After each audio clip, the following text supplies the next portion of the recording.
Okay,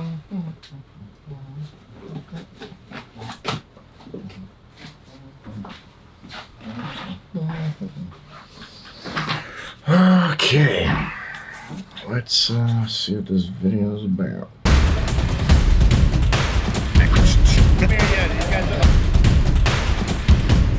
Let's just go. Hi, this is Penn Jillette of Penn and Teller, and today I'll be reviewing some movie scenes with magic in them. Mm-hmm. This should be good. Now You See Me.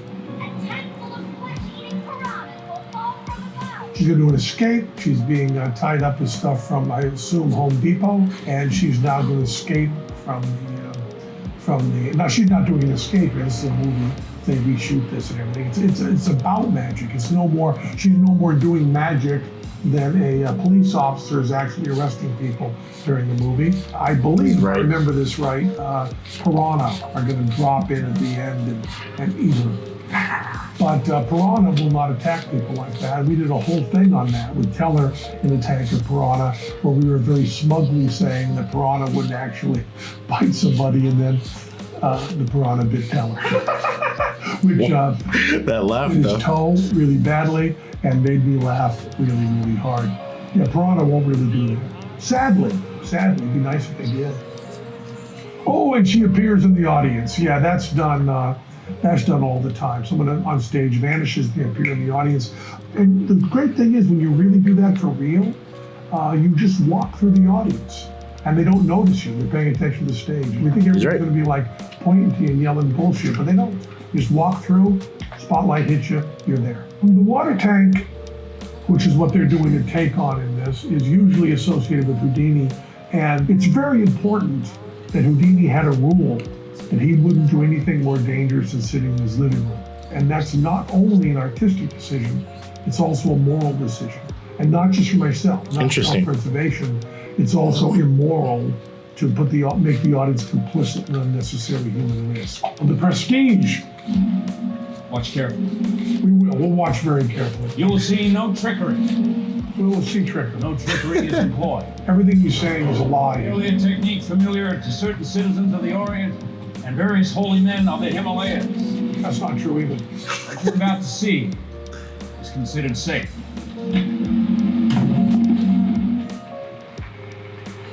Wasn't that something? He moved a long distance. What could be easier to do than that in a movie? As far as I know, that has no real antecedent. That's no real magic trick. Sure. If you did it as a magic trick live on stage, the audience would know you were using twins. There's a sense that movies never get, where everything being done in a magic show has to be in some way plausible. And that's a good example of a trick that would be horrible in a live show. He's right. Because you've got what's called, and this is more complicated than I'm really going to go into, but it's called the too perfect concept. If a trick is so perfect, there's only one way to do it, well, then that's the way you did it.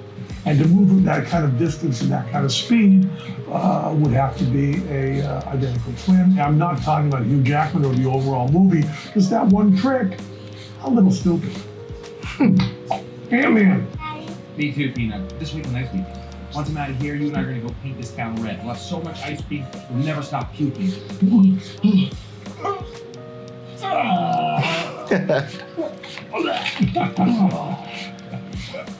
That's one of my favorite moments of magic. Of all the stuff we're going to see today, that may be the only thing that was really done. He actually did that magic trick. Houdini. I hope it's a Tony Curtis. It is. Oh, this is old.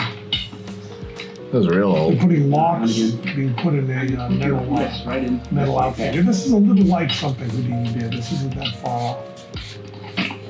Looks as if you've got me pretty well locked up. I like that they're telling him what to do in this, like he's not the one who built it and designed it and hasn't done it 1,000 times. Oh yeah, put your hands like this. Yes, I know, I designed the trick.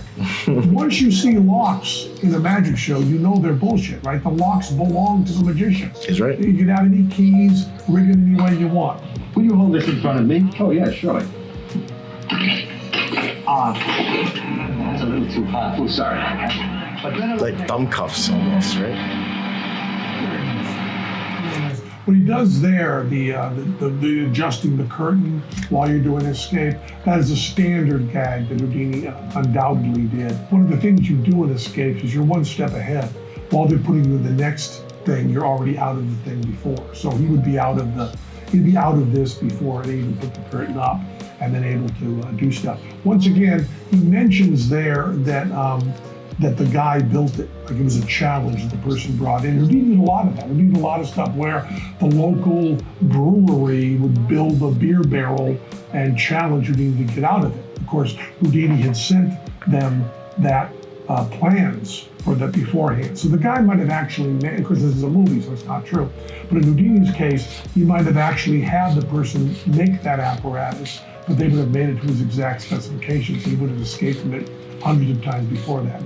The Illusionist. It's crazy. This is a trick that 𝗙𝗪 is obsessed with.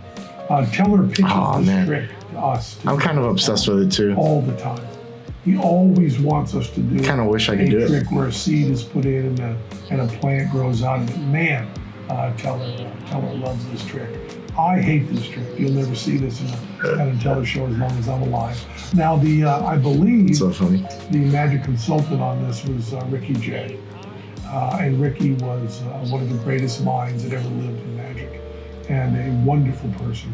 And Ricky laid this out to be very close to what the magicians would have really done at the turn of the last century. Well, that's Paul Giamatti.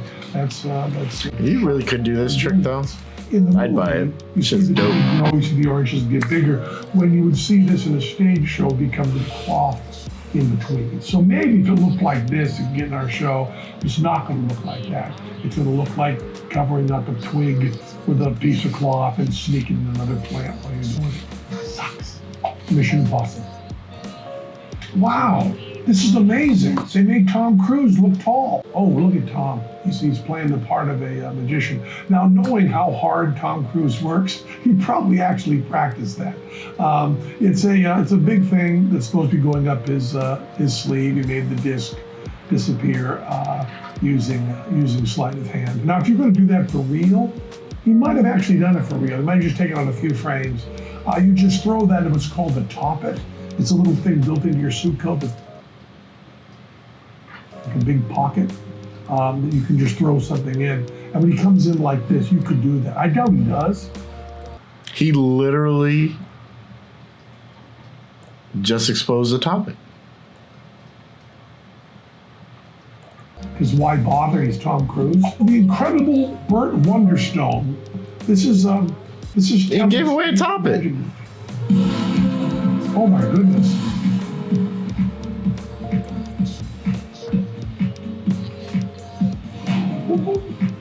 Oh, they're acting out a little high school thing. Oh yeah, we're going to be doing a sword cabinet here. Behind you. Yeah, she would not be surprised by where the sword was going to come. That would be rehearsed. I was wondering, would you like to see it tonight? That's essentially the way it would be done, is you do a lot more swords, and the person would be in another more uncomfortable position.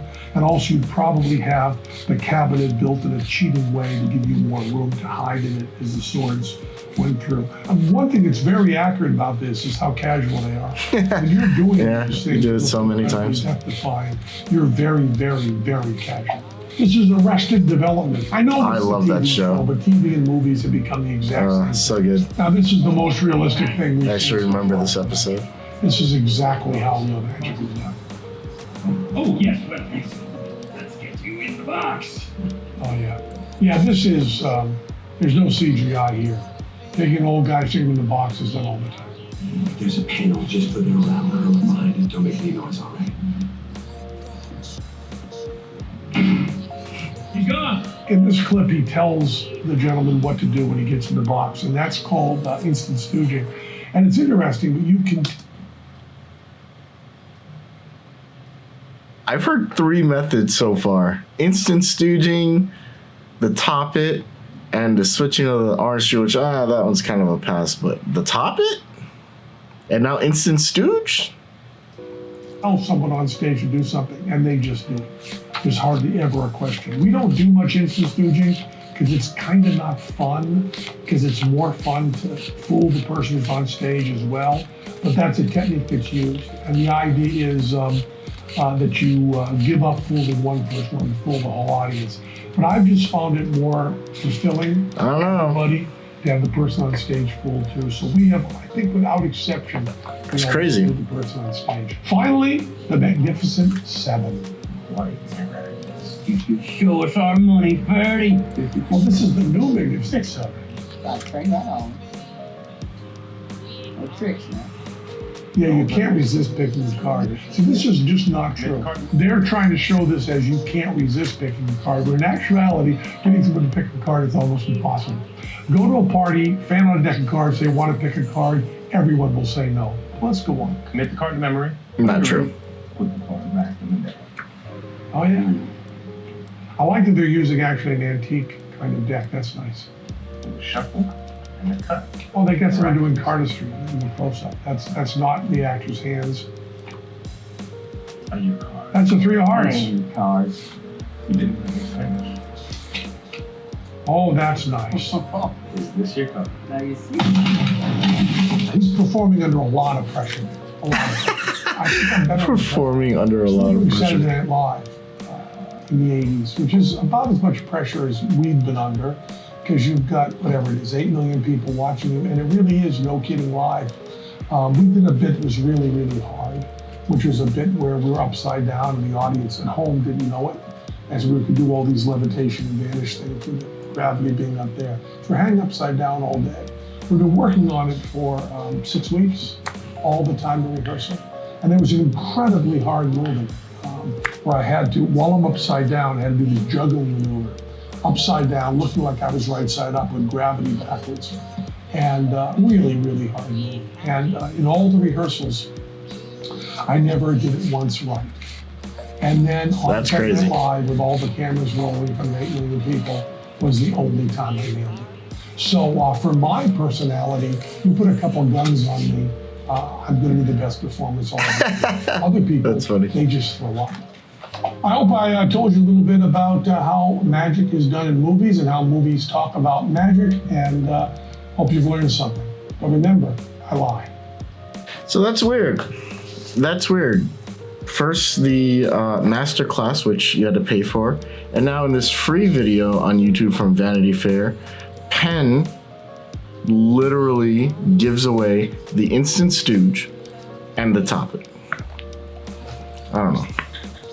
I mean, I think it's whatever. I don't think any more people are going to be buying Toppets, and I don't think that the Toppet market is going to get destroyed. I just I'm surprised I haven't heard anybody buzzing about this Penn exposure, defiance of the magic community.